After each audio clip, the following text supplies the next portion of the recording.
Hello, everybody. My name is Saud Al-Zaid. I'm one of the trauma guys that works out of Kuwait.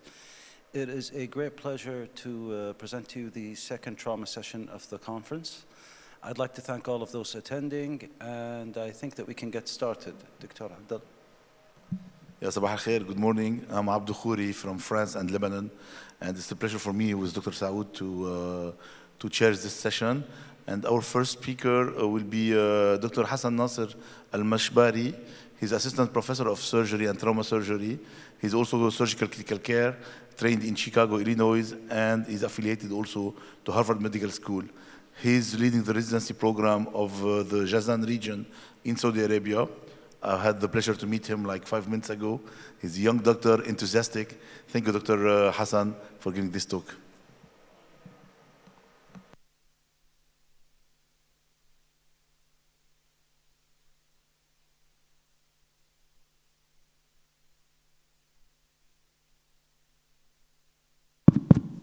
Good.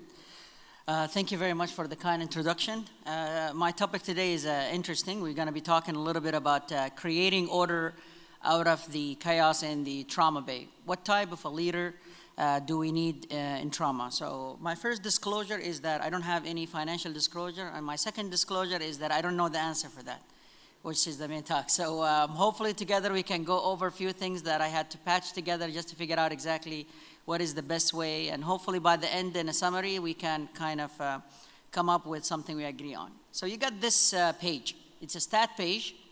29-year-old gunshot wound to the chest. Systolic blood pressure is 96. Heart rate is 108. GCS is 15, and the ETA is 5 minutes. You went down. You did not find that they only brought in one patient. They actually brought in by without announcement, and actually 3 patients. So now this is how is it going to be in the trauma bay, and your job as a trauma leader is trying to figure out how you can control the chaos there. So here's the chaos.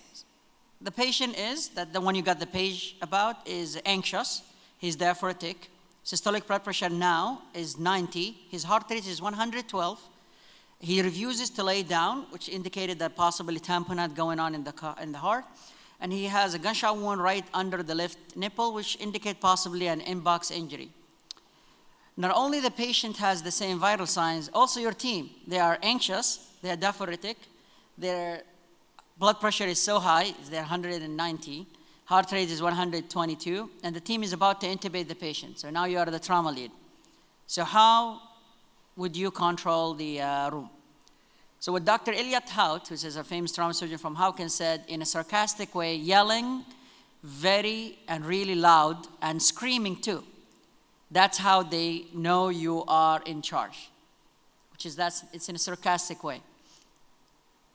All right, so we brought in this question in preparation for this answer. So I asked in a Twitter with my colleagues, like Haytham Kafrani, is let's see what people would say about how to do that. And these are all different answers. So let's take, for example, Dr. Hartwell, Jennifer. She said, one calm, curious, humble, respectful, and clear voice, not above pitching, and aware of the big picture, directing traffic, and offering gratitude and kudos to those making the dance run to perfection. Being the one to take responsibility when things go south. It's a great answer, yeah? Nice. But there's a lot of answers. There is emergency medicine background, there is an ICU background, anesthesia. It's interesting, and you can even go back and find this Twitter account under Dr. Haytham Kafrani's account. But it's interesting that you cannot get one answer, and the differences in opinion matter. All right, so what we collected from all the social media is that there are 4 things that I'm gonna list them, then we're gonna go after them. So 4 key principles that we got from social media. One said decision-making and rapid resuscitation action before precise etiology of shock. She's like, you don't need to diagnose, let's take care of the patient first. The second thing is delegation of tasks, cognitive and materially unload the crisis leader. By delegating as the trauma lead, you unload a little bit of your head about some of this responsibilities so you can actually focus on remaining tasks, okay? Sounds like a good advice. prompt transition from initial evaluation resuscitation to damage control surgery, and that kind of mindset. And the ones I really liked is called use of crisis resource management skills. And these are the 3 crisis management: closed loop communication, situational awareness, and after action debriefing. Okay? And we'll go through them one by one. So regarding the situational awareness, what I got in conclusion from all the social medias and my questions to some of my colleagues is that leadership in the trauma bay is teamwork, plain and simple. And is there a method that you can actually calculate that and measure how is the teamwork in the trauma bay is? The answer is yes. This is a 2012 paper in the American Journal of Surgery. It's called Assessing Teamworks in Trauma Bay, Introducing the Modified, the NOTEC Scale of Trauma. The NOTEC scale is an actual scale used by the, in astronaut training and pilot training and even in the operating room training. So they tried to figure out exactly, can we use the NOTEC scale into trauma? So they came up with these multiple steps to modify the current one for piloting and everything. Can we maybe modify it to make it more applicable into the trauma bay? So they actually had an expert panel with multiple practitioners with an experience in trauma for over 80 years of experience. They actually drop it down into 5 main domains, into 27 behavior. Those are the 5 main domains that we're going to be talking about in details, and they put them into 1 to 5 scale. 5 is the best, 1 is the least, okay? So these are the modified one. That's the T-NOTEC, the trauma NOTEC, into these 5 domains, and we'll go more in details about them. So the first one is in domain about leadership. The other one is about cooperating and resource management. The third one is about communication and interaction. The fourth one is about assessment and decision making. And the fifth one is about situational awareness, coping with stress. It's very interesting.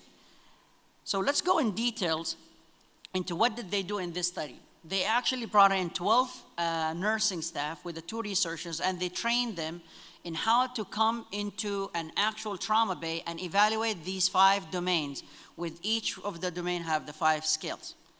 And they did them in 2 settings. They did one in the simulation center setting, and they did one in the actual trauma bay setting. So they monitor the teamwork into, you can see in real life resuscitation for 6.5 months. Then they trained the team, and they monitor them again after the training on this new scale for another 6.5 months. So they have 2 comparison. Before I trained the team into how to be a better teamwork, other than what they are getting trained in the trauma bay using the ATLS methods and all that things, but training them on these 5 domains and actually watching them for another 6.5 months. So these are the domains, and we're going to break them down. But in nutshell, they actually found, so I'm going to break it down. So I'll bring those 5 domains in detail, so don't worry. So what they actually found that before and after the training on those 5 domains, there is an actual increase in the score of the average, because when they calculate and count all these 5 scales onto these 5 domains, they found that there is a significant improvement into the communication and all that things in the overall scale by training these people in these 5 domains, with an actual increase in the communication score as well. So I thought when I read this paper is that maybe if I brought number 5 scale on each of these domains, maybe that describe who is the best trauma lead or the teamwork, how should it be? All right, so let's take that. So in leadership, the number 5 scale said team leader is clearly recognized at all time. Transition between leaders is clear. Brief the team prior to the patient arrival and debrief them at the end, and with the remaining things. So that's great. So that's what I think in leadership should be the best scenario. What about in cooperation? All team members clearly identified and perform all design tasks. Members speak up, ask for help if they cannot complete a task or order. That's the other things in cooperation. So number 5 in the communication, it's team leader is the hub. Look, what does that mean? All the information and questions directed to the team leader, and all the orders come only from the trauma leader. It's in a way of the communications. EMS report, when they come and provide to the patient, everybody's quiet and everybody listens to what the EMS has to say. Rapid communication of information in the trauma scribe, and communication is clear and audible to all the members. Very nice. What about the assessment and decision making? Primary and secondary survey done in order and without omissions. I don't miss any step. And also findings summarized at the end, and team input solicit the complex complication. If you find a problem, you announce that problem. And finally, into the situational awareness, if something happened, like for example, distraction or deterioration, patient condition did not disturb the systematic and orderly evaluation of the treatment of the team member. Team plans ahead. If something happened, the team is still calm, can actually control the situation. It's great. So I think collecting the number 5 of each of these domains, some way, somehow can give you a description. So they actually, in 2000, all the way 2022, they reused the same scaling method, the NOTEC, in this paper that is published in the Canadian Journal of Emergency Medicine, and they looked into, is the communication gaps during patient management have any improvements in the performance of the team when they start training them on this tool that had been already prescribed in 2012, and they actually found that that is correct. And they found also at the same time that incomplete closed loop of communication and parallel conversations, I talk, Dr. Ahmed talk, Dr. Nawaf talk, all those at the same time, it has, and there is we call it no improvement in the patient outcomes and actually disorganization of the team. This is another paper in 2024 that is talking about trauma bay evaluation and resuscitation decision making. And what they looked into, it's interesting when before they started talking like how important the trauma and how much the stressful is, if you read this sentence and said, there is a perhaps no more satisfying or more daunting resuscitative opportunity than that which presents itself in a trauma resuscitation bay. The arrival of a critically injured patient, occasionally at the brink of death, demand high performance in cognitive, psychomotor, and effectiveness domain. That's unload how much tough the situation is for us as trauma leaders, our colleagues in the emergency room, and all of that things. So having a team that can really withstand how much the pressure and the situation you are in actually translate into a better outcome for this patient. But what they also commented on, saying that maintaining a contact to the patient, staying connected to your team, and providing hands-on, focused, deliberating care is what will save the patient life. This is just also another sentence describing that how important the communication is. So another paper that is interesting, when I was looking into the social media comments and saying it's the amount of overlapping between what people say, or is it how much I speak in the trauma bay, how loud I speak to the trauma bay, how many of my colleagues are talking, that's what translated into a better outcome. And they found that actually this paper written, less is more. Overlapping communication in the trauma resuscitation. And what they looked into is the association between overlapping communication. I talk, this my colleague talk, the nursing talk, and everybody, and the relation and its relationship to the resuscitation length. So overlapping communication, resuscitation length. Is there actually any correlation? And they found, interestingly, the more there is an overlapping and communication and there is an asynchronous in the communication, it's actually equal and correlate into prolonged resuscitation. Because sometimes you need to say the same thing again, because when that person was talking and the other one is talking, the nurse did not, and now she's asking again about the pupil exam. I said, oh, I already told it. No, I did not hear you because you're talking while the trauma leader was talking at the same time. So that's what they mean by less is more. Less communication, and less overlapping, smoother sailing of the resuscitation process, and actually less stay in the trauma bay without a decision. So that means the patient will stay less in the trauma bay and actually into a decision. So in conclusion, they're saying that the overlap communication was associated with less efficient resuscitation in a hypotensive trauma patient with an actual prolonged stay on the resuscitation. So hopefully, in summary, what I was trying to say is that if you're going back to it's the answer of how to control the trauma, the chaos is still not, it doesn't have a golden solution for that. But what we can do is look what other people said, look what the evidence is telling us, and try to patch what we learned into that and actually start doing a simulations setting. So what I collected from all of that is that when you, not only depending on the trauma, on the ATLS teaching and the team teaching and all that courses, actually doing your own training on these 5 domains with your own team in the trauma bay would correlate into a better teamwork, decrease the length of the trauma patient staying in the ER, and actually that will be translated into less overlap communication with the better outcomes. Thank you very much.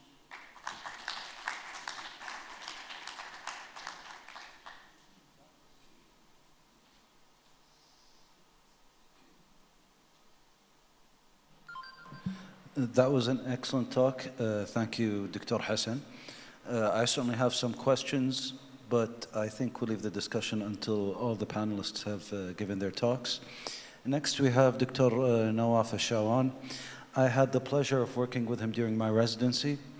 He is a North American trained general/trauma surgeon and intensivist, American and Canadian board certified in general surgery and critical care medicine. He completed his surgical residency and training and fellowship training, as well as critical care medicine training at McGill University in Montreal, Canada. And he is currently the Director of Trauma and Acute Care Surgery at King Saud University Medical City and General Surgery Residency Program Director. Thank you. Today, he'll be talking to us about the open abdomen and what to do with it, despite our frustrations in the ICU. Go for it. Thank you. Thank you, Serge, for the nice presentation.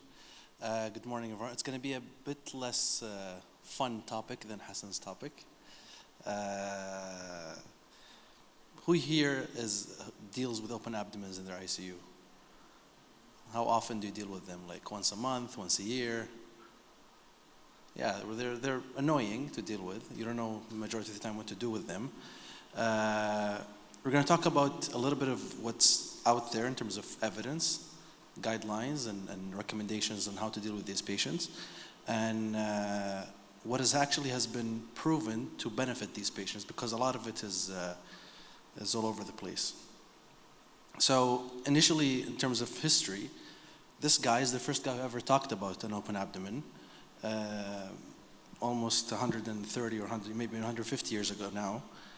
He presented a wonderful case series of 43 patients where I think only 4 people survived.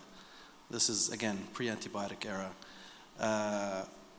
He thought that the improvement that he saw, those little survivals that he had, were secondary to the fact that he was injecting them with sulfate of magnesia. But he also mentioned that he kept the skin open for the succus to come out.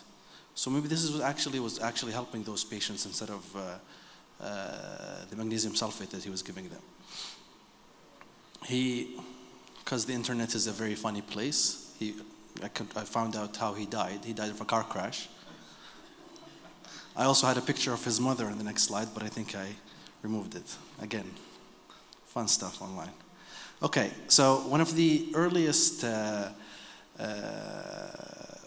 registries out there on the open abdomen is the IROA. It's an international registry where everyone is trying to put in as much patients as they can into this registry. As you can see, they included anyone above the age of 14 with an open abdomen. They did not exclude any patient at all. They wanted to know that what they found out initially is that the indications for open abdomen, the majority of those patients had peritonitis, 20 to 25% had traumas, and the rest was distributed between pancreatitis, bowel ischemia, vascular emergencies, and so on. In terms of negative events, so complications, the negative pressure wound therapy had the lower mortality rates and less complication rates compared to the other techniques. So as we all know, there's multiple ways of keeping an abdomen open, either applying a temporary abdominal closure with negative pressure, without negative pressure, the Bogota bag, But when they looked at this registry, the majority of patients who had a negative pressure wound therapy did better than the others. In terms of negative events, such as the development of fistulas, again, negative pressure wound therapy had better outcomes, and any commercial system overall did better than the non-commercial systems. The thought is that maybe the absence of the cytokine-rich fluid that needs to be removed made patients in trauma do better overall than non-trauma patients. Compared, for example, to perforated diverticulitis patients or bowel ischemia where they had a perforation pre-op, those patients usually tend to do worse because of the cytokine-rich fluid that's inside the abdomen that you have to suck out. Complications and fistulas. That's one of the horrendous things we try to avoid in patients with open abdomen, the development of an enteroatmospheric fistula. And it's clearly shown from that registry, from the early results, the longer you keep the abdomen open, the higher chance of fistulas that are going to develop. And then in 2019, they looked at the registry again. By this time, the numbers have doubled, about 700 patients. The overall mortality was about 30%. And closure was achieved in only 80%. So the other 20% who lived ended up with a closed skin only and developed a hernia that required, a planned hernia that required maybe an operation later on. Indications were the same. The majority were peritonitis. Trauma was about 16 to 17%. In terms of the technique that is used to keep the abdomen open, the Bogota bag was about 21%. The commercial negative pressure wound therapy was the majority, about 45%. It's gaining more and more popularity.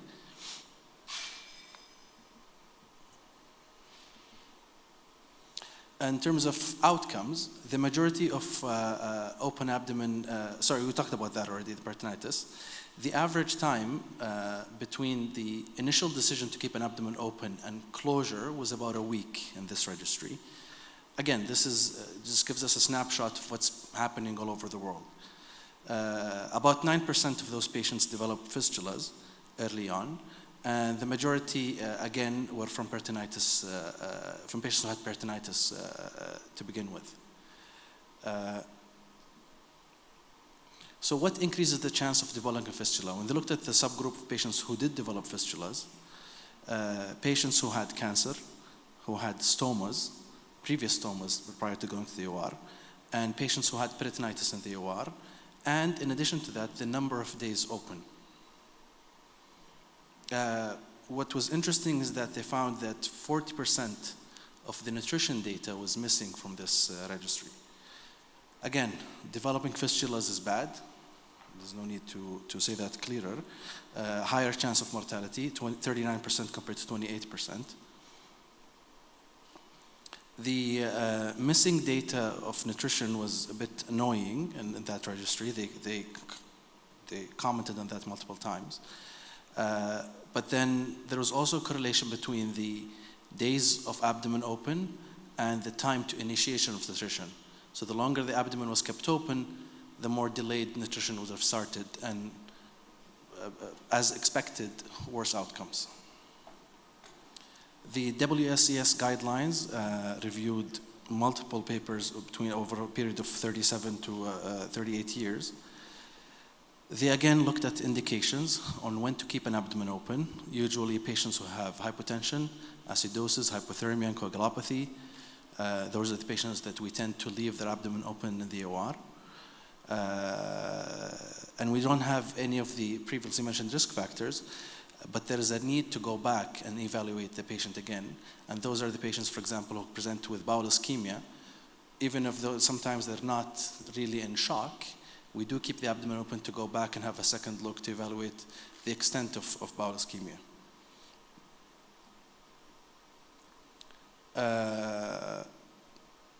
Ruptured AAAs. There was no clear indication that patients with ruptured AAAs need to have an open abdomen. And there's also a concern always been in vascular surgeons that keeping the abdomen open would increase the chance of infection of the grafts, and this was proven not to be true. EVARs, also patients who had endovascular repairs of their aortic ruptures, this did not change any way. The chance of developing an abdominal compartment syndrome was still there. So there's always have to be quite clear, close monitoring of those patients. But again, they did not increase the chance of them developing abdominal compartment syndrome and requiring an open abdomen as well. With the step-up approach with pancreatitis, it's important to remember that decompressing laparotomy is indicated when other measures fail, but then that's not on itself an indication to keep an abdomen open.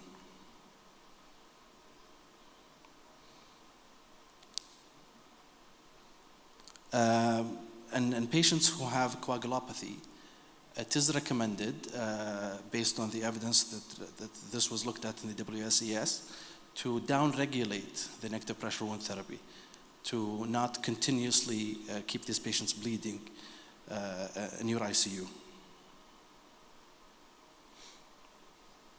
The use of hypertonic saline was also looked at. It's been more and more used in the ICU for patients with damage control laparotomies.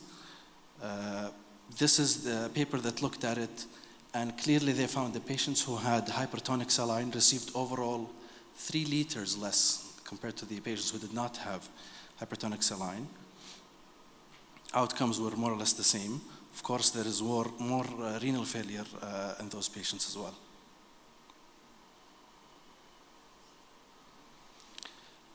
The technique for temporary abdominal closure, the continuous fascial traction negative pressure wound therapy was the preferred technique. The closure without negative pressure, such as the Bogota bag, can be applied if that's the only thing that you have. It's better to use it than not to use it. But accepting that there's going to be a higher chance of delayed closure and higher chance of fistulas. For direct peritoneal lavage, this is also something that's gaining more and more traction. There is no definitive recommendation for that.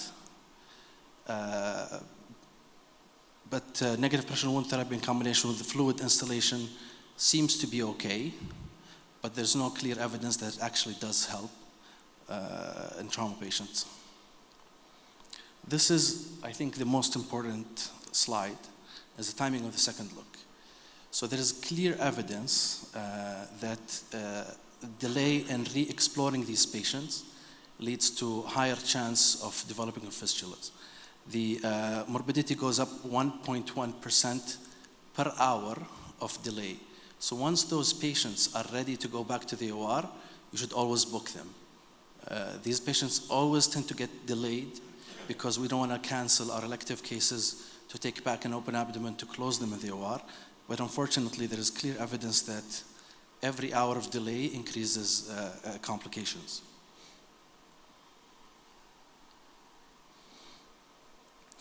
In general, recommendations are to re-explore within 24 to 48 hours, but does not limit you to that point. Once the patient is ready, if the coagulopathy is reversed, if the hypothermia is fixed and the acidosis is addressed, then you can take them early. We've taken patients back as early as 8 and 12 hours for a second look and close them at that time. And in terms of nutrition, again, usually nutrition is overlooked in these patients. We've heard lots of talks about this yesterday. Usually the attention goes to the shock, to the acidosis, to the coagulopathy, and nutrition gets left to the end. There is multiple scores that you can use to address or to evaluate the patient's nutritional needs. But what's clear is that starting nutrition early and high protein nutrition is what those patients need. This is a retrospective study on about 30 patients with open abdomens who had an open abdomen for more than 7 days. 90% of them were started on feeding on day 7, and that's quite late, as you can imagine. Only 6% reached their calorie targets by day 7, of enteral nutrition, and 55% reached their protein targets by the second week, day 8 to 14.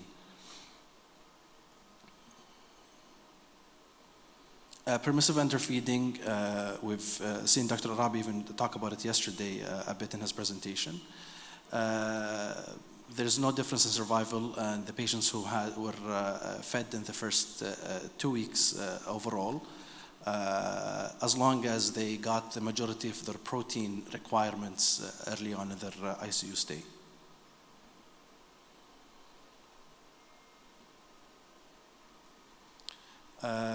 This is a review from about 15 years ago or 20 years ago now that concluded that while the abdomen remains open, you're losing 2 grams of nitrogen per liter of fluid that's coming out of the patient's abdomen. So if a patient loses 2 to 3 liters of, or even more a day, you can imagine how does that accumulate over time if the abdomen stays open on average for 7 to 8 days.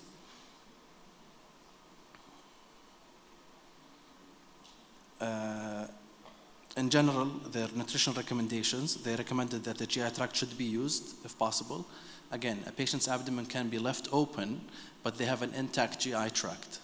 An open abdomen does not preclude you from using that GI tract, so giving them enteral feeds when feasible is recommended. If you're not going to be feeding them to their targets, at least giving them lots of proteins early on seems to be helpful to them. And once fistulas develop, proper isolation of that fistula, and this is the job of your surgeon in your ICU, isolating that fistula is quite important for healing for those patients. This is a paper that looked at 100 patients with open abdomen with no hollow viscous injury. Clearly, early nutrition, they looked at early nutrition versus late nutrition, and they found out that early nutrition is safe, does not harm your patients, and is actually associated in this study with a reduction in pneumonias. The Western guidelines looked at that as well, specifically in feeding patients with open abdomen, only 40% of patients received enteral nutrition prior to closure. So the majority of the patients with an open abdomen were kept in the ICU without feeding until their abdomen was closed. This is a review of what also, again, 80 patients required an open abdomen for more than 4 days. Early versus late feeding, there's no differences in complications. The ASPEN asked 2 questions specifically in open abdomen patients in terms of feeding. They asked if is it safe, and clearly the recommendation is yes, it is safe in the absence of bowel injury. And the other question was, do they need more proteins? And based on the previously presented literature, clearly yes, they do suggest adding additional proteins, specifically for patients who are losing lots of exudations and their negative pressure wound therapy. Lastly, this is one of the first RCTs that was going to try to address, do we need to keep abdomens open routinely in patients who present with intra-abdominal sepsis, even if their coagulopathy or acidosis or hypothermia is not there. Their protocol was try to involve patients who present with physiologic shock, or if their presence of a few scores that they decided on was there, and then randomize them into keeping the abdomen open or closed. But unfortunately, they did not get enough funding to complete this trial. So I don't think this is a question that we're going to have an answer for soon, if we should routinely keep these patients who present in shock with an open abdomen from the get-go. Thank you very much.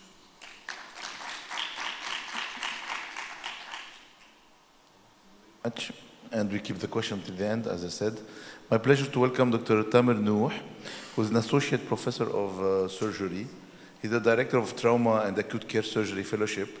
He's the head of the Trauma and Acute Care Unit, Care Surgery Unit at the Department of Surgery, College of Medicine at the King Saud University in Saudi Arabia. Thank you very much for coming to this conference. And he's going to speak about certification of the risks in the damage control surgery. Yeah. Yes.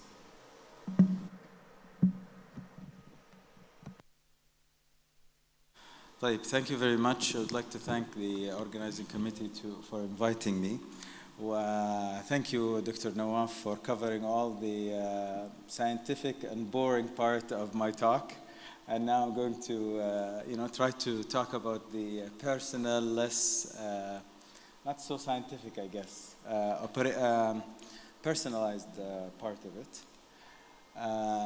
No disclosure. So normally as surgeons, our goal is to restore anatomy and achieve definitive result. Every single surgeon, the way we measure our success is that you go in, you deliver the procedure that is intended, and you leave the operating room with having achieved your results. And even in trauma, in the in the 60s to 80s, the intention of every general trauma surgeon was to do exactly that. You go into the operating room. Because of the advancement of surgical techniques and anesthesia, we really strived to deliver the best surgery to the patient, taking a very long time, sometimes 8 hours, 12 hours in the OR, trying to fix every single thing.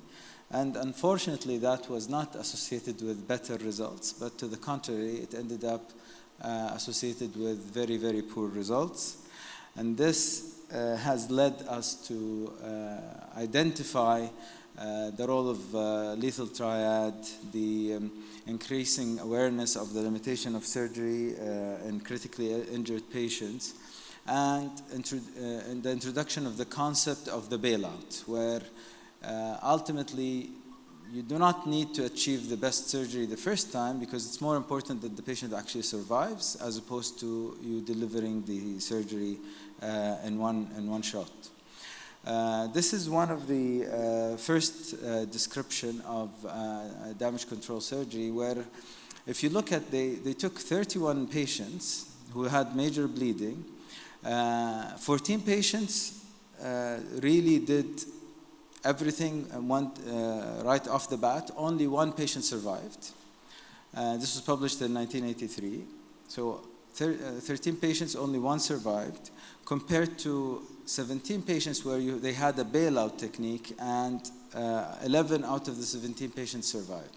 And this was like the first concept of maybe we're doing something wrong. You don't need to do everything at one time, and let's stage, or let's introduce some disruption to the surgical to the surgery, address the physiological needs of the patient, and then come back to do definitive surgery. Damage control was coined by Rotondo in 1992 as a term. And then starting that time, there's been widespread adoption of damage control surgery all through since the 90s up till now. And this has been expanded from even the trauma general surgical approach to multiple other subspecialties. You've seen now damage control surgery in after thoracic injury, orthopedic injuries, vascular injuries, including shunting of vascular injuries, until you go to the intensive care unit, you address the physiological needs of the patient, and then come back to do the definitive surgery. So basically, time shift the procedure to resuscitate the patient.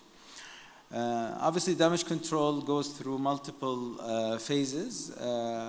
We like to say phase 0, that happens before the surgery, where you actually start by resuscitating the patient.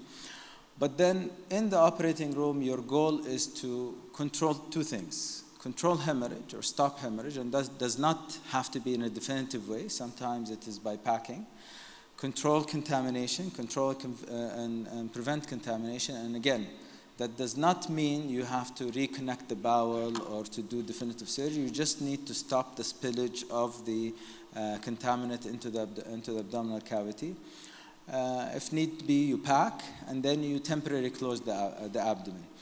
The goal is to achieve this. Once you've decided to do damage control, the goal is to achieve this within the shortest amount of time possible. And normally, I guess here you measure better surgeons by how quick they are. But normally you try to get this done within 60 to 90 minutes. And then you move to the intensive care unit. And this is where we're in an ICU conference where you need to start normalizing the physiology of the patient. You really start resuscitating the patient. You correct acidosis, coagulopathy, hypothermia.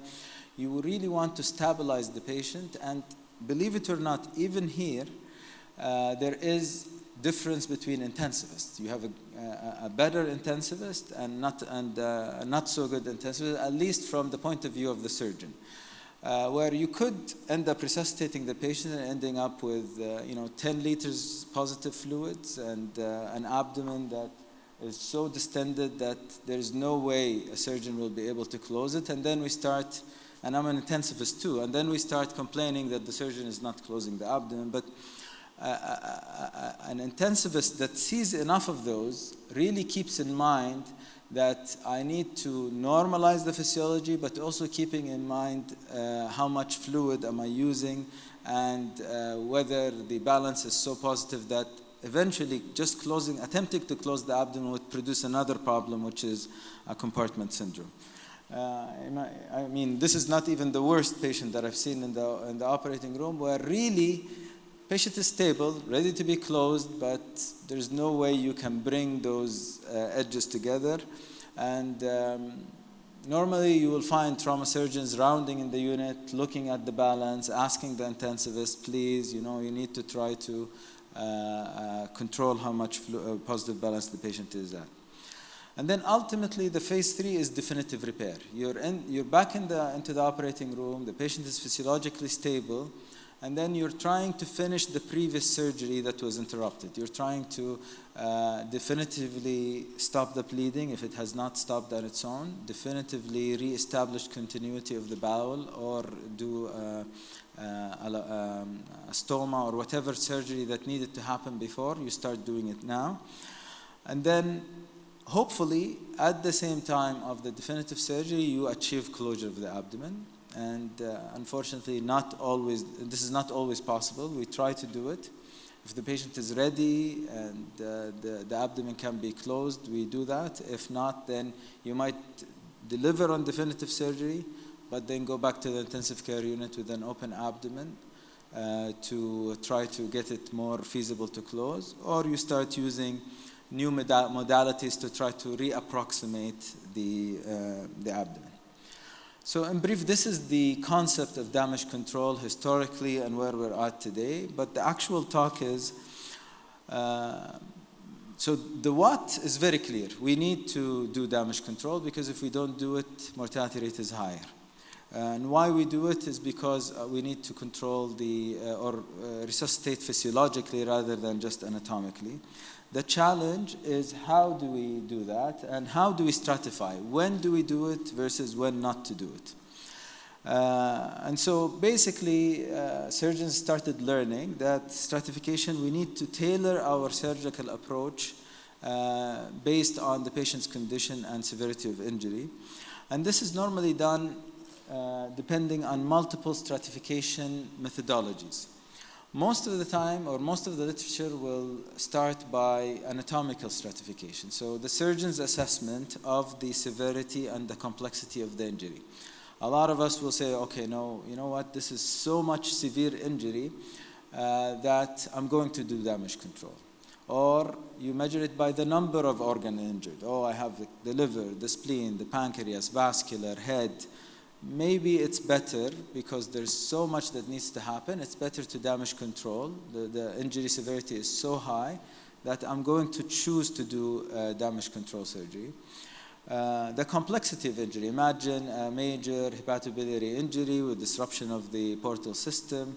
Just trying to do that appropriately in one time might be challenging, and it might prolong or hinder the resuscitation, and so you choose to do damage control.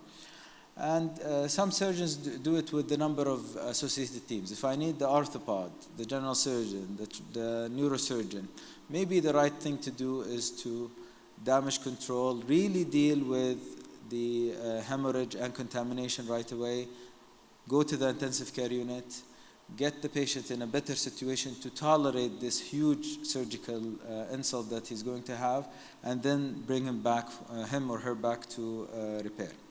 So anatomical stratification, anatomically stratifying the decision to damage control.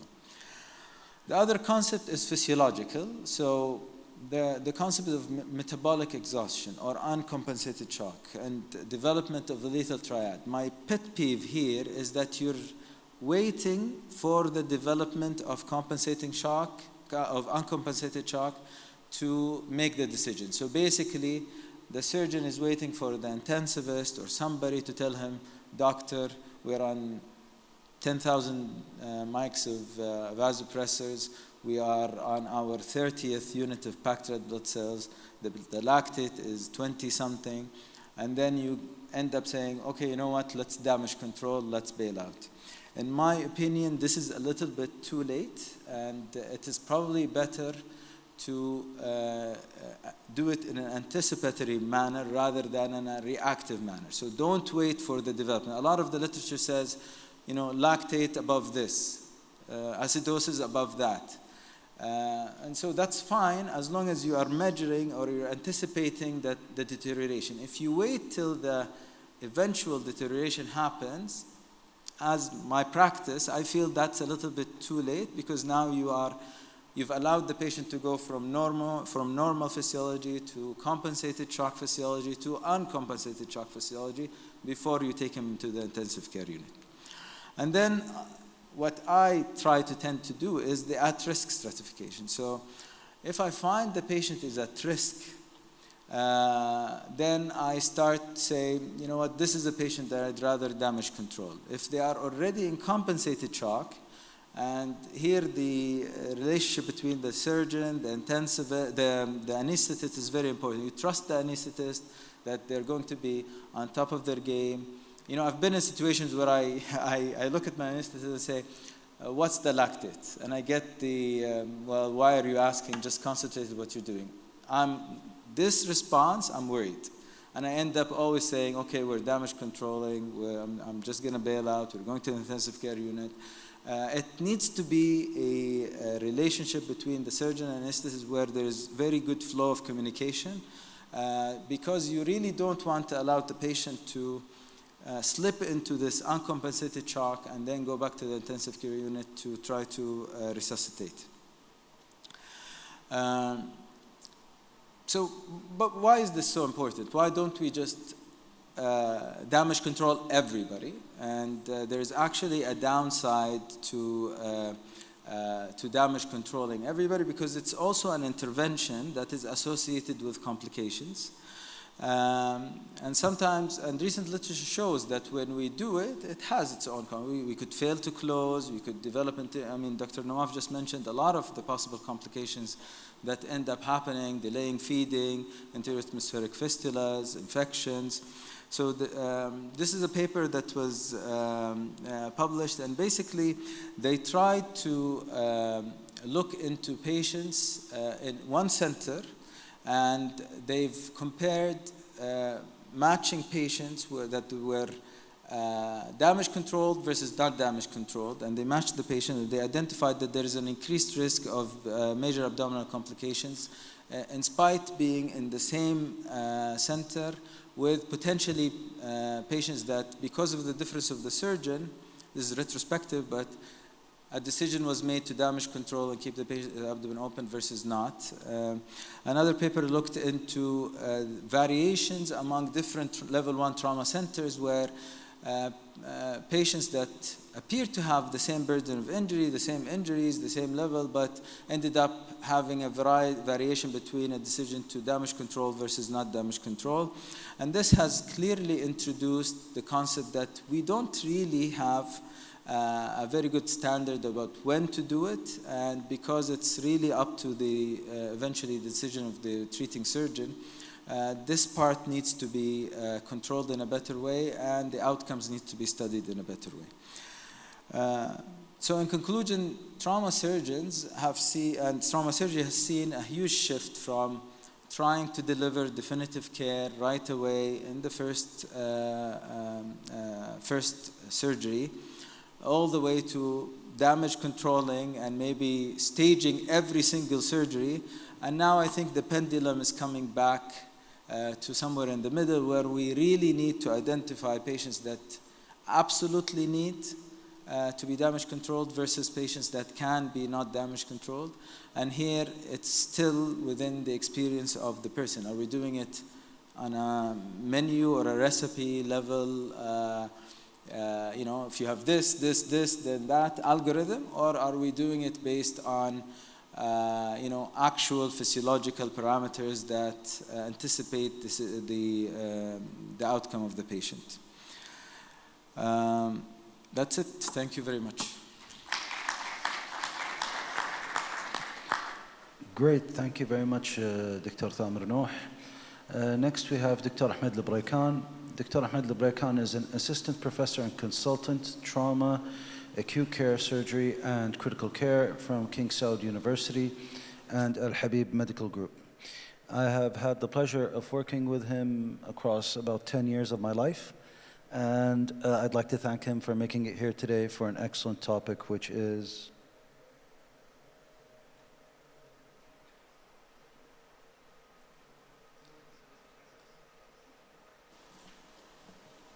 fluid, vasopressors, and blood in trauma care. The only three things that we care about in the trauma bay. Let's go.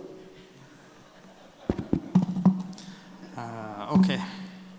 Thanks, Dr. Saud, for the very kind introduction. Thank you for the audience for sticking out with the surgeons till the end. Hopefully, this talk will be maybe as beneficial as the rest of the talks that you guys had. I was asked to talk about fluid, vasopressors, and blood early in trauma care, but I'm really just concerned about blood and trauma. But I'll hopefully convey this message to you and hopefully convince you of having it. So, trauma patients, you know, we've all ATLS certified. We know airway, breathing, circulation.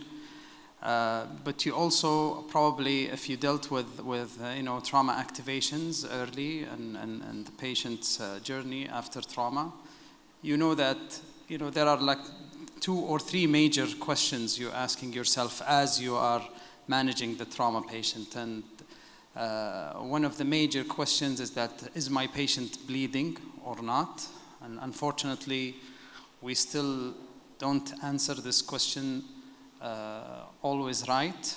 And also, does my patient have head injury or not? And that may be easier to answer. But you need to be managing your patients along with answering these 2 questions. So I'll start with talking about the morbidity of hemorrhage and the morbidity of our maybe current practices of resuscitation. So we know patients who are in hemorrhagic shock, they are a unique cohort. They are presenting usually with coagulopathy, hypothermia, and acidosis, and it's usually present from the start. The moment you get the patient in the trauma bay, this is already present. And unfortunately, a lot of times, this can be made worse by our resuscitation process. So we knew this maybe 20 years ago, that 30% of our trauma patients present already coagulopathic, and it's up to us to try to correct that, and is independent of our fluid administration, because some of you will argue it's maybe because we gave saline rather than blood, that's why the patient's coagulopathic. It's actually independent, and it's also related to mortality independently. We've all seen this by now. I think it's pretty common. Everyone talks about the bloody vicious circle where a patient is bleeding, they develop acidosis, and then they develop coagulopathy, they become hypothermic because of the bleeding, and then the circle keeps on feeding itself, and it results in maybe irreversible shock and damage. So we know that the bleeding patient, they generate lactate from anaerobic metabolism. Also, the packed RBC that we give is also acidic. To start with, the pH is probably 7, which is less than our pH, but after it gets stored, the pH goes down to 6.8. So you are transfusing packed RBCs that is more acidic than what you want. And in massive transfusion, the clearance of this acid is also hampered because hypoperfusion state creates liver damage, and it's unable to clear the acid, and also you are doing rapid volume replacement. So this makes the acidosis worse, and now it becomes an independent predictor of coagulopathy. And when the pH of the patient reaches 7, you have the activities of a lot of our clotting factors reduced pretty significantly. At pH of 7, factor 7 is inactive by 90%. We have studies that are utilizing thromboelastography that revealed progressive impairment of up to 68% of control levels at the rate of clot formation when the pH is down to 6.8 from 7.4. So what does hypothermia do? When the body's temperature is at 30, there is marked reduction in platelet activation, so your platelets lose the function to operate. And then actually at the temperature of 33, you start seeing defects in platelet adhesions, aggregation, and thrombin generation. There is also 10% of reduction in clotting factor activity for each 1 degree drop in temperature. So the more you're hypothermic, the more you're dysfunctional the coagulation factor is. We often don't see this because we send the coagulation profile to the lab, and the coagulation profile is done at temperature 37. So you might think that the coagulation is working, but your temperature of your patient, it's not actually working as good as it should be. Also, we know that we suffer from dilutional coagulopathy when we resuscitate our trauma patient. If we have low hematocrit by itself, it can be perceived as coagulopathy, and then we actually give packed RBCs more than the rest of the blood products, and that also inhibits platelet function and causes more coagulopathy. Finally, we have hypocalcemia, which we suffer from when treating those patients and resuscitating them. And again, this happens a lot of times in trauma patients as soon as they are in the trauma bay. We have 50% chance that the patient has hypocalcemia in the trauma bay. This study that reviewed transfusion and trauma-induced hypocalcemia, and they suggested actually to turn it into the lethal diamond, incorporating hypocalcemia as a really major factor in those patients. So what do we do now? We know that this all happens in our trauma patients, and we know that they are losing blood, and they need actually blood. So I know my colleague talked about damage control surgery, but we have damage control resuscitation, and damage control resuscitation, again, is not a new concept. You guys are pretty well aware of. So it consists of 2 parts. Within minutes of arrival, first, resuscitation is limited to keep the blood pressure at approximately 90 millimeter of mercury, provided that the patient does not have traumatic brain injury. You have to keep in mind, that's why, is it hemorrhage and is it traumatic brain injury? It's very important to answer this question early because you have to worry about hypotension in the context of traumatic brain injury. So, permissive hypotension, and then when you resuscitate those patients, instead of giving fluid, saline, and worsening the coagulopathy, you give balanced actually resuscitation with blood products at a ratio of 1:1 or 1:2. Again, the evidence of this is now becoming a bit old. This is a study from more than 10 years ago that shows that if you resuscitate as a balanced ratio of 1:1, it leads to faster control of coagulation and more odds of survival. This has been translated into actually civilian studies, and we all know the PROMPT study, where they actually showed that early infusion of higher ratio was associated with decreased mortality, specifically in the first 6 hours. But this was a prospective cohort. It wasn't a randomized trial. Soon after that, we had the proper randomized control trial that compared a 1:1:1 ratio versus a 1:1:2 ratio. And they compared mortality in patients with trauma. And what they found, this was a randomized trial. It was non-blinded, but it was randomized trial across 12 North American centers. And what they found is that in a post-hoc, there is no difference between the two groups overall, but in the post-hoc analysis, there was faster hemostasis with the patients who had 1:1:1 ratio and less death by exsanguination. Again, it's positive only in the post-hoc analysis, but it does show that at least if you have a strategy of balanced resuscitation, maybe that's what actually keeps the patient alive. Please have a massive transfusion protocol at your hospital. If you don't have, it's a game changer.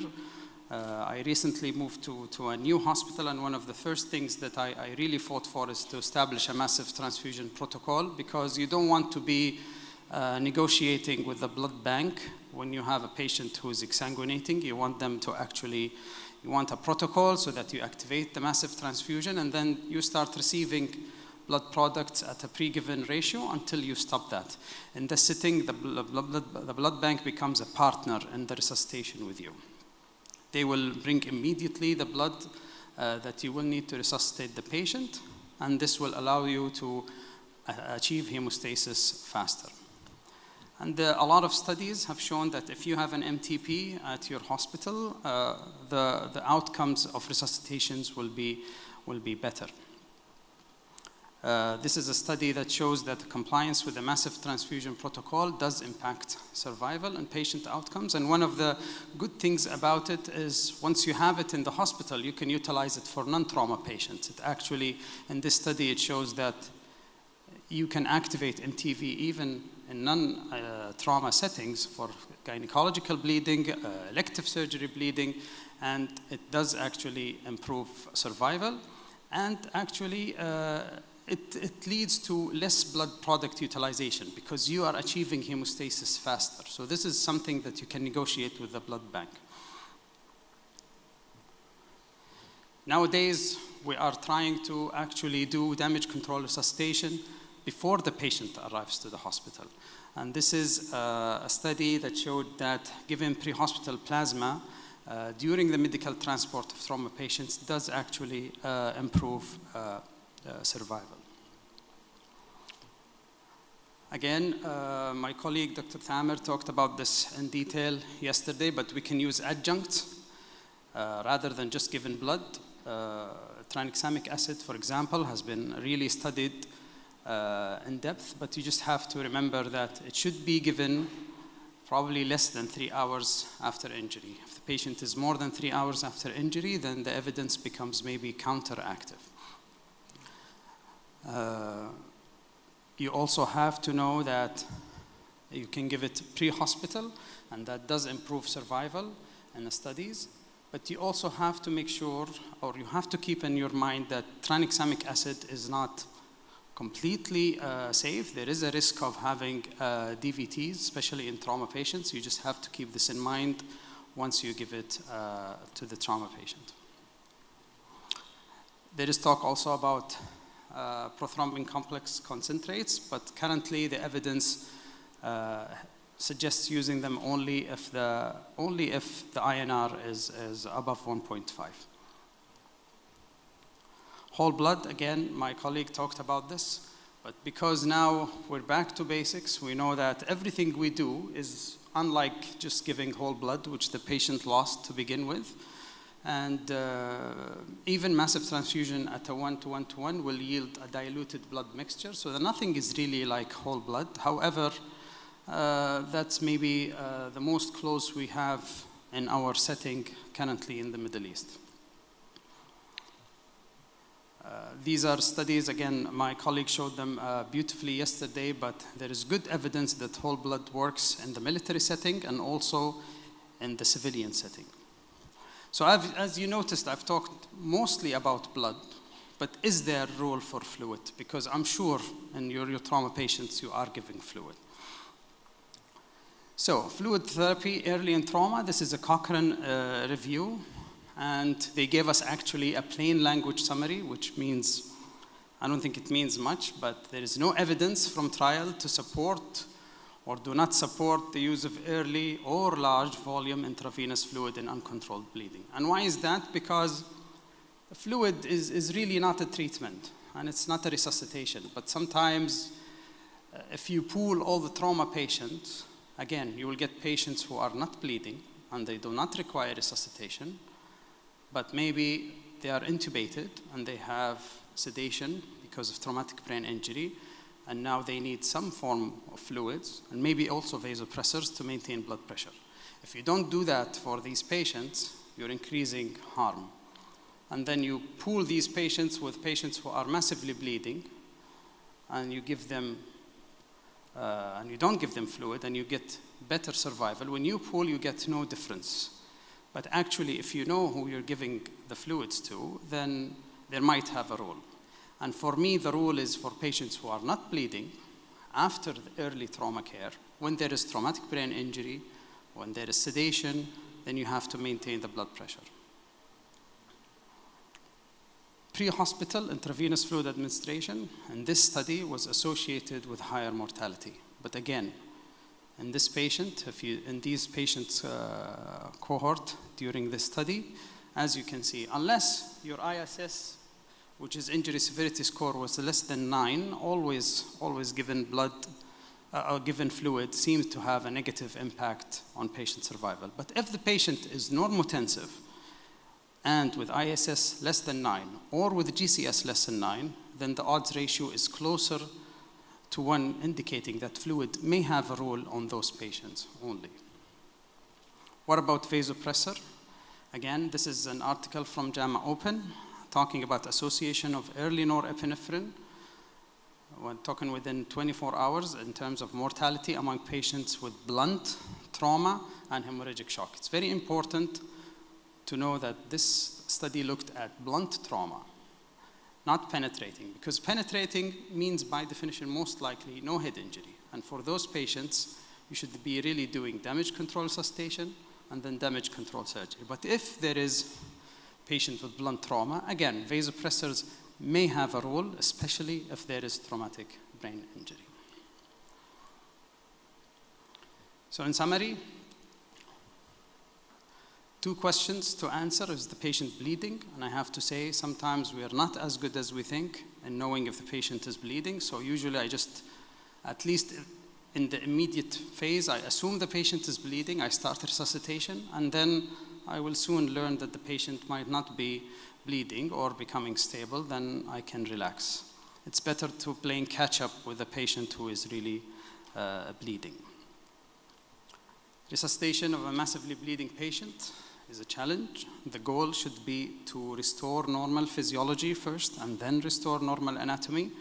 We have good evidence now that fluids are harmful, especially if the patient does not have traumatic brain injury, and also especially if the patient has penetrating trauma. The search for the ultimate resuscitation strategy is still continues. However, having a massive transfusion protocol, having a predefined formula is actually promising for good results for the patients. And finally, you have to balance the benefit of damage control resuscitation against the potential harm of hypotension and traumatic brain injury. This is very important, especially for us in critical care. Thank you very much.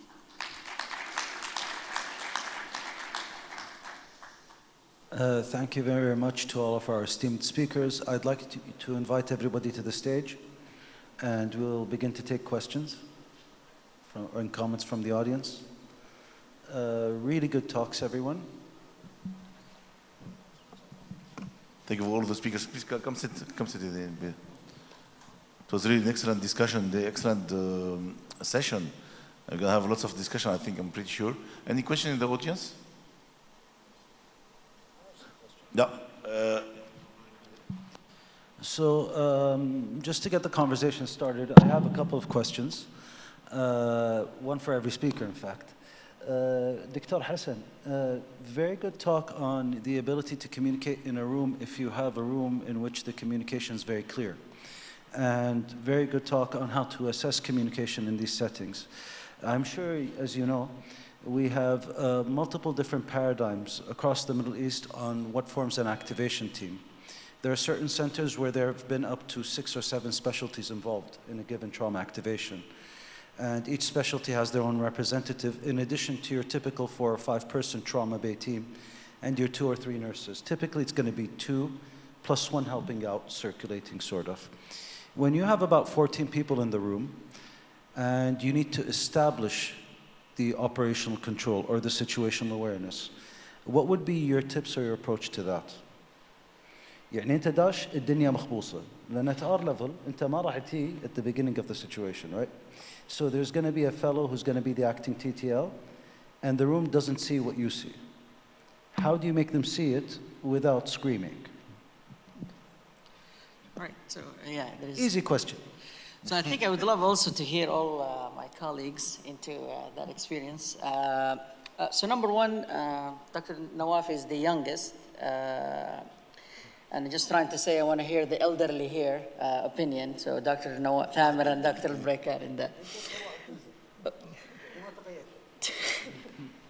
So here's the thing. I mean, you said is that most of the resuscitation that we encounter as a consultant is that usually we come already the trauma code is running. And in reality, what I usually do as the one who's leading is that, you know, it depends on the situation. Is there an actual chaos going on and the patient is not knowing what's going on, or is just a simple patient that, you know, things are going smooth? I need to identify 2 things. Number one, I have to tell the people that I'm there, that I am the one who's gonna be, is the trauma lead, but I'm still gonna reassign whoever, like for example, my fellow. So I was like, good morning everyone, my name is Hassan Mashbir, I'm the trauma lead. I'm still gonna step back, I'm gonna let my fellow run the code, and when I step in, I will say the following. I'm taking over, that means that all the directions is gonna go to me, and I'll make sure that at least either the clerk nurse or the charge and the one who was the TTL at that time aware, in a nice way. Then I'll step back. That's what I usually try to do. If I came there and there is chaos, okay, the first thing I will do, in my opinion, is again, try to not in a shouting way, but in an actual firm way, is that excuse me, introduce myself, assess what is going on. Like, things are not going well. I understand what's going on. I'll take over the care. My fellow is gonna be this next one, but please, from now on, all the communication is gonna have to come from me. But the whole idea is that on already pre-existing respect and understanding. They already talked to the ER ahead of time, the nurse is aware of how things I run, everybody's aware, we did some training, we communicate, including during the trauma management committee and stuff like that, is that we already talked before. In something like that happen, what is the most respectful way and agreed upon? Because you don't want to come there, you say, then you start fighting with the emergency medicine. It's like, no, I'm the one who's going to be running the code, not you. And we start in front of coding patient who's not doing well. We are fighting about who's going to take the lead. But if everybody knows what's going on, we already assigned, we already talked about the language, and we already talked about what exactly we're going to say to hand over and transition the leadership positions. I think that's the key of success. So I want to start with Dr. Thamer. What's your think? What's your way?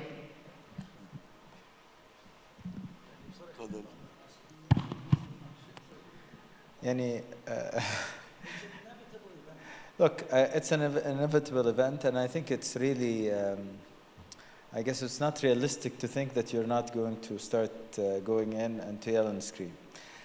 Ultimately, your responsibility is to the patient, and you have to control the room. But if you're in that situation, it's already failure. The challenge here is that this is a chaotic situation, and people tend to, if they're not trained, then they do whatever comes to them because there's no clear, it's like going to war, but the army is not trained. So no way you can control them on the spot. So I think if you are in a hospital, in a trauma bay, and you are faced with that situation, it's a reflection that preparation and preparatory work has not happened, that you're trying to figure it out at the exact time that it's happening. And to be honest, there is no magic solution to that situation. What you should do is you need to go back and debrief, set up some sort of expectation from everybody, who needs to do what and when, what is the appropriate way, where, because you have to understand, everybody's trying to do the best thing. The nurses who are not listening to you, they're really trying to save the patient. They think that they need to do something where, and they don't recognize you as the leader, because normally, if they recognize you as the leader, everybody's going to be looking at you saying, okay, what is he going to say? But if you walk in the room and you have to start yelling and screaming, then there's a preparatory work that did not happen. And I don't know what you can do then, except yell and scream. But you should avoid that, being in that situation, by preparing the situation ahead of time. I agree with you completely. My question for both of you, how do you prepare, how do you train? Do you train by simulation? And if yes, do you train with all the team or only the doctors and the residents?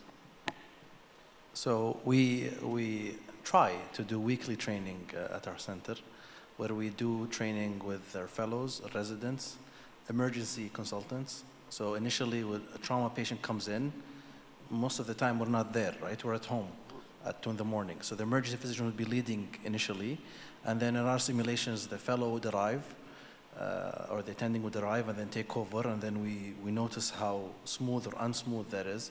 But again, in simulations, it's always beautiful. It's very successful, it's easy, it's smooth, it's in a hectic situation, and that usually happens during work hours.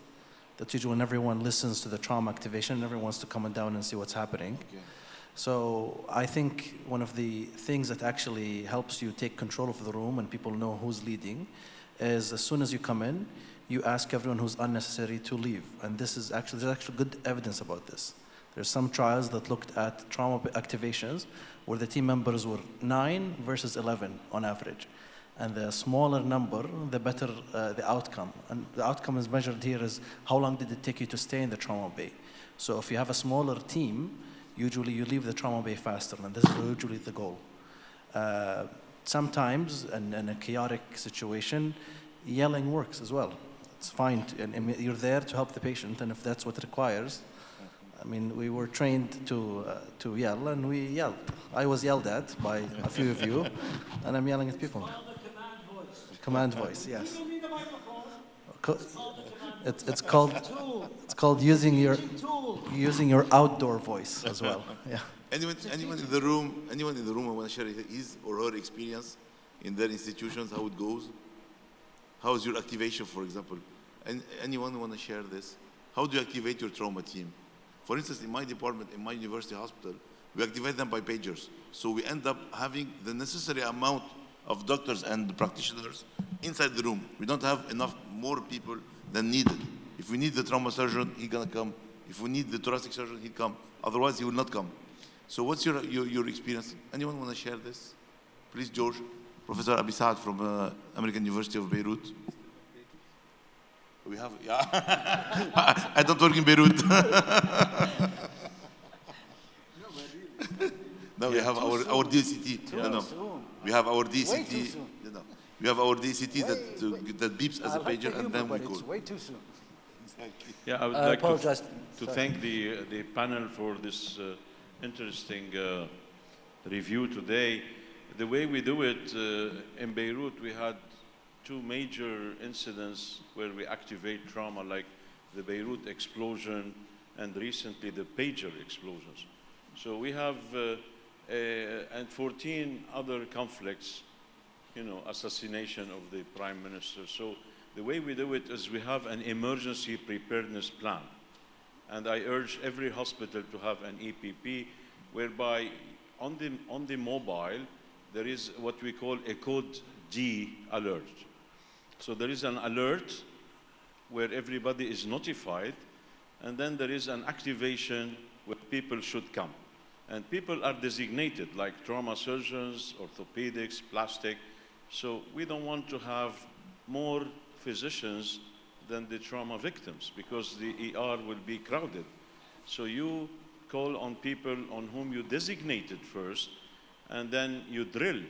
You try to make drills and you try to, like fire drills, as if you have trauma victims, but you don't. And then you have debriefing of the events. That's how you should do it. But in answer to your question is, yes, we have a code D alert on the pagers, and some of them carry pagers and mobiles, and people would come in a certain, premeditated form. Now, if you have a Beirut explosion, it will alert everybody. Everybody will come, whether you call them or not. But I think you should be prepared. That's the key word. No, here we're talking about just one multiple trauma patient, not about mass casualty. Of course, in mass Even casualty, one, you should have something like a trauma team on call, Sure. where you activate those people to come. Sure. And in a layer of hierarchy, from fellow to chief resident to PGY4. So even one, you have people on call, Yeah, sure. one or two. But Yeah. but you should be prepared. That's one. I'll tell you an experience. We have a hospital that I've been working for less than a year, and it's a new hospital. And the way we did it, we just did drills at the beginning. We defined our policy of a trauma activation. You have to define your policy: who should come, what time they should come, what's to be activated. And I'm not just talking about doctors. Doctors are just one part of the equation. You need the RTs, you need the nurses, you need the patient relation officers, you need the security sometimes to control the families, to control the area.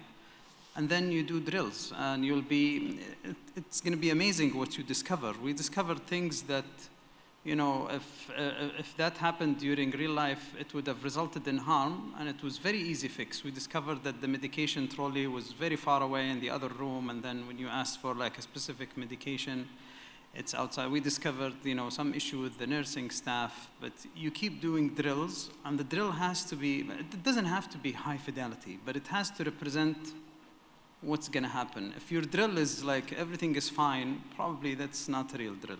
You have to simulate that the patient crashed, give me the resuscitative thoracotomy set, ask someone to bring it, open the set, look inside the set. This patient, we need to intubate, bring the airway, open the airway trolley, let's see what's inside. Do you have this? Do you have that? Where is the RT? Let's do this. I need these medications. You have to go over everything, and the more you do it, the more it becomes easier for you during prime time, to just do it. And then, it's very rarely that you need to yell. I've never had to yell, but what you actually need to do is read the room. Sometimes you have a room full of people who are not sure what to do, and then yelling at those people will just make it worse. You have to, once you read this, you have to give them some sort of confidence that things are happening, or give them direct advice on what to do, whatever their task is. And sometimes you read the room, and yes, the room is empty. I still missed this and that, so then you have to direct someone to actually call those persons in. It depends on what you want to read. And then you have to think probably 1 or 2 steps ahead of whatever is happening.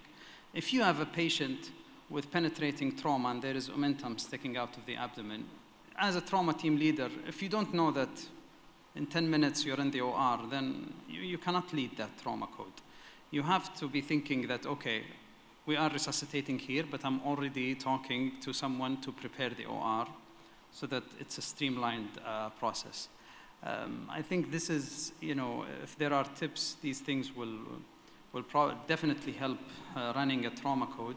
I find that whenever things are starting to run smoothly, or I think that I'm running out of ideas, I just summarize what happened so far. And very loud voice, but not shouting, but okay guys, so we have a patient who apparently fell.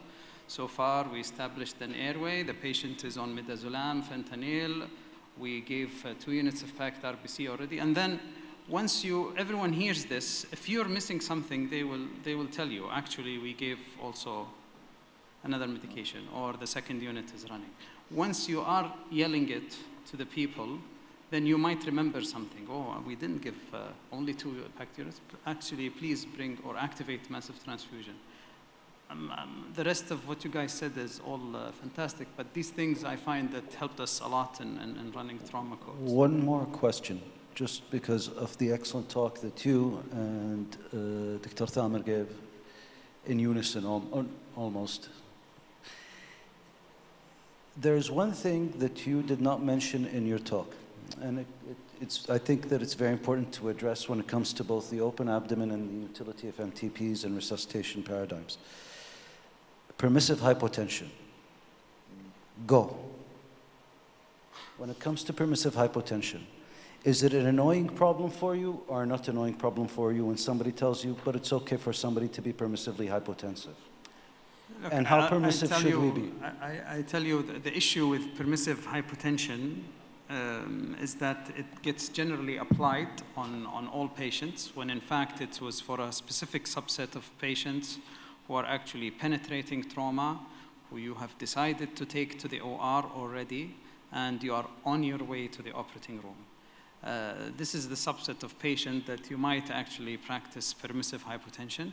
And the second thing, which is most important, and I think it works in our maybe hospital settings more, is that permissive hypotension gives you, puts you in the mindset is that I don't have to do, my best to resuscitate this patient because I'm aiming for permissive hypotension.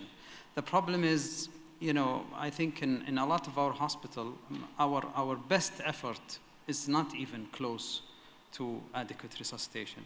You're gonna asking for blood and it takes forever to come, and you ask for FFP and they'll tell you, no, why do you need FFP?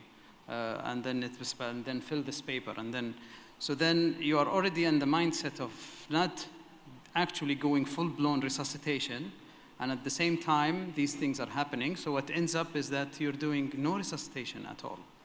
And then permissive hypotension gets blamed. This is my issue with this. I think at some hospitals, especially in our country, I don't know about Kuwait, in some hospitals, I tell doctors that do your best efforts, and hopefully that translates into permissive hypotension, hopefully.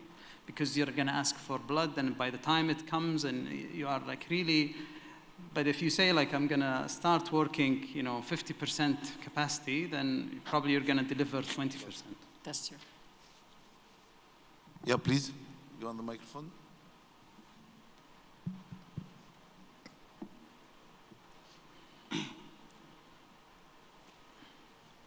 Assalamu alaikum. Many thanks, Dr. Salah Taqi, Intensive Care, Anesthesia.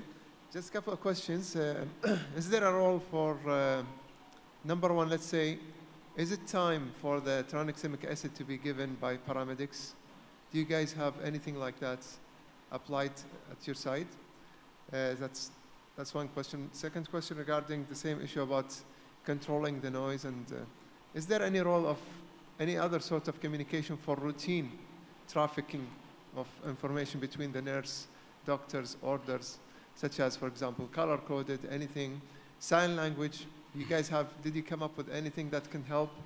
But remember, with sign language, you need eyes and you need hands. So sometimes you have one hand only, and you have eyes which are fixated on your work. So do you have, regarding the routine communication, routine things that happen, let's say 20% of the traffic of the noise is actually caused by this just routine stuff.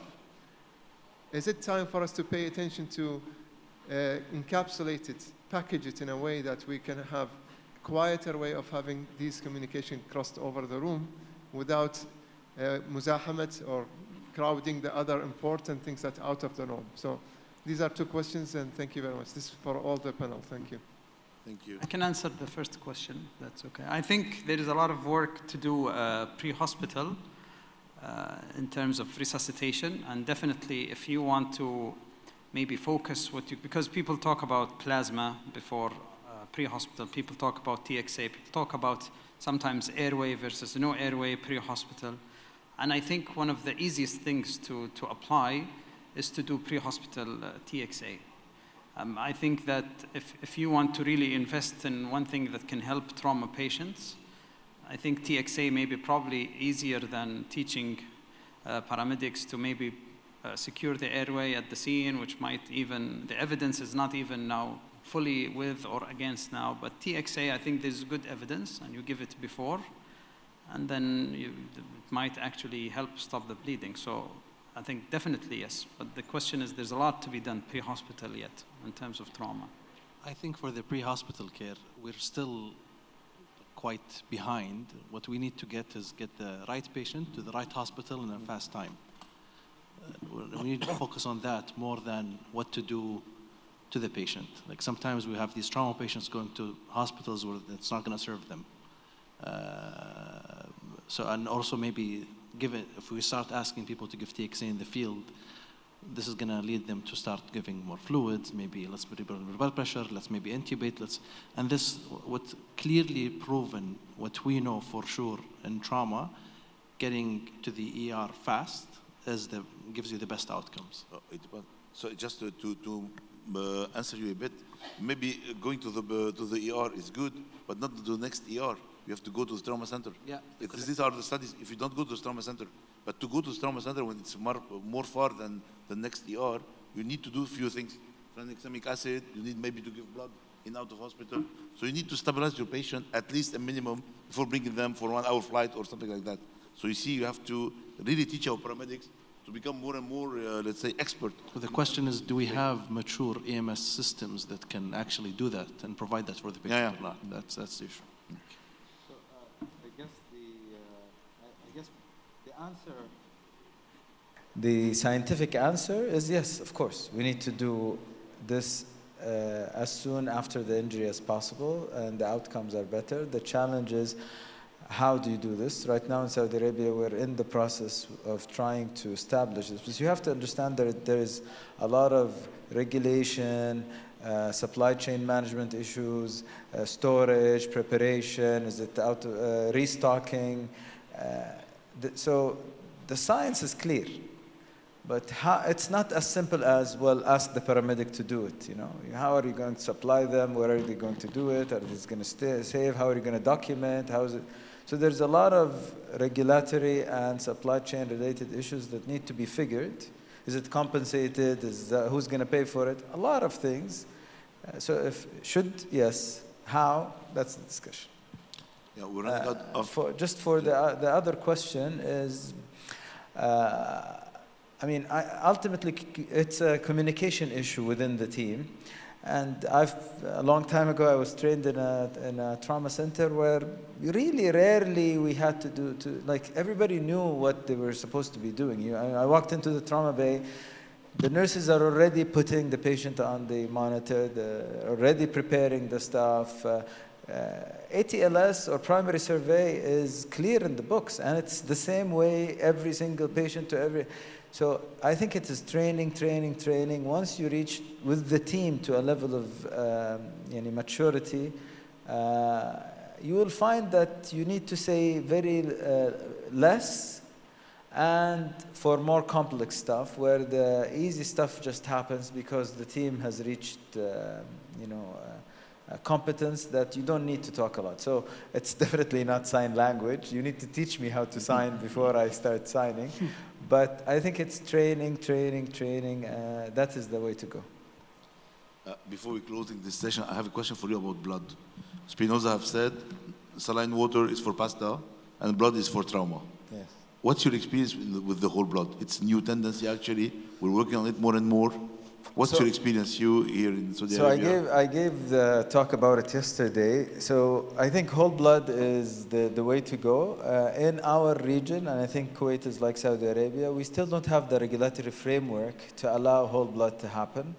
And so we need to figure out the regulations around it first. And given, again, my personal opinion, given that most control right now in regulatory framework is in the hands of hematologists and blood bank specialists, the intention is saving blood from surgeons wasting it, or from emergency people wasting. And that's what I hear. You know, I've attended, you know, in Saudi Arabia as part of the healthcare transformation. I've attended meetings where we discussed and the whole discussion was, these guys are wasting it. Why are you asking for, you know, 10 units and you give 30 units for this patient?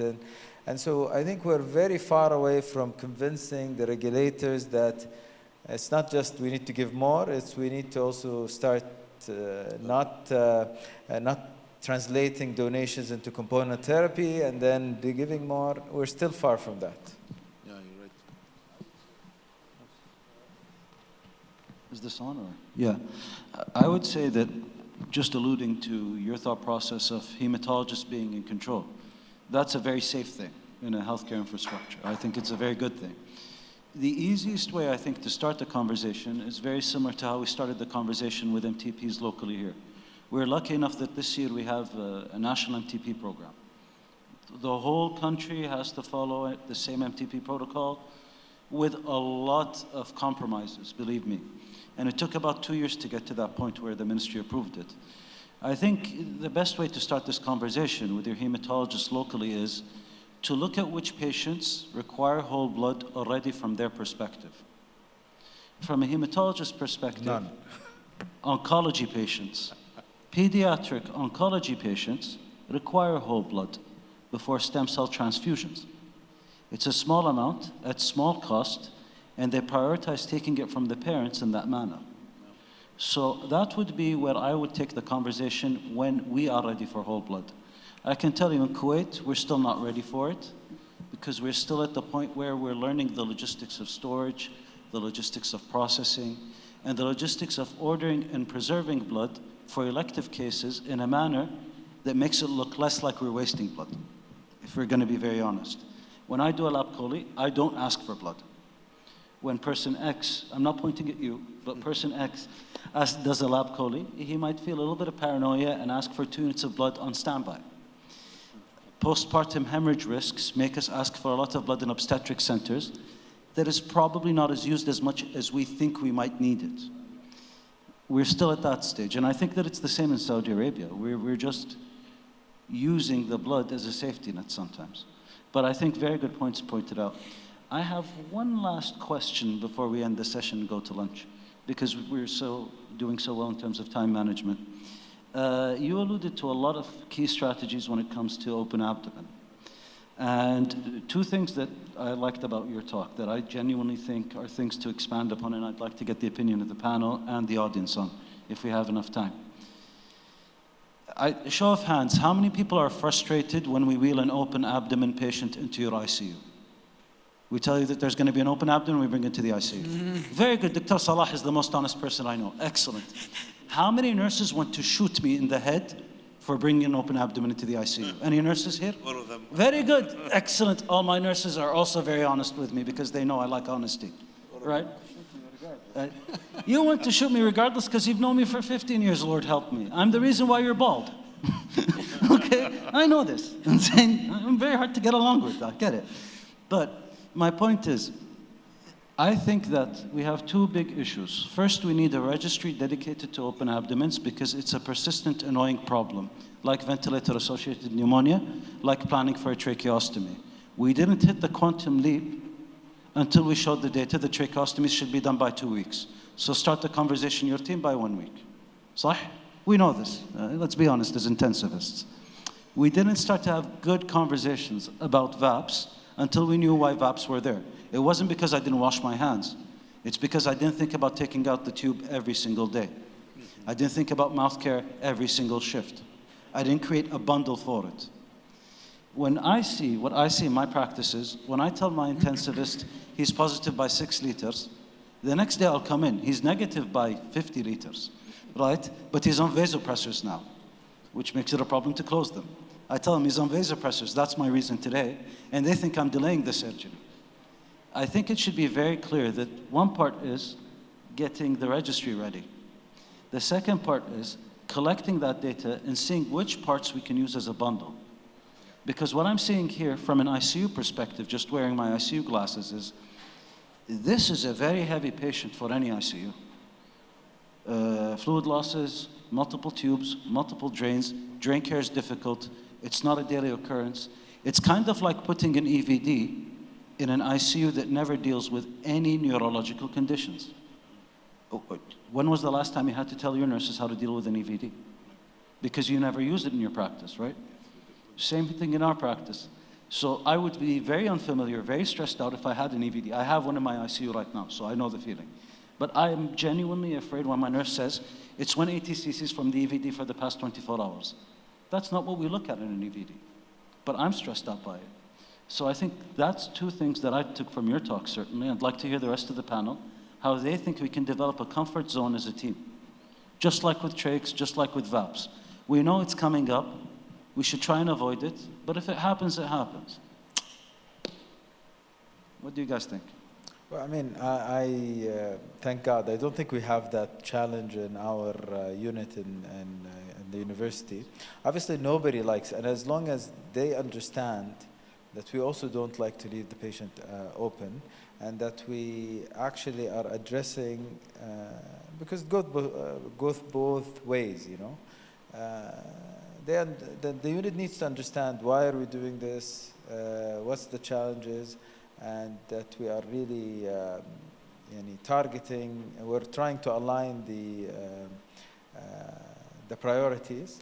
Ultimately, yes, in the beginning I remember, you know, I brought a couple in the beginning, it was challenging, leaking, patient starts leaking in the middle of the night because the closure is not appropriate and nobody shows up.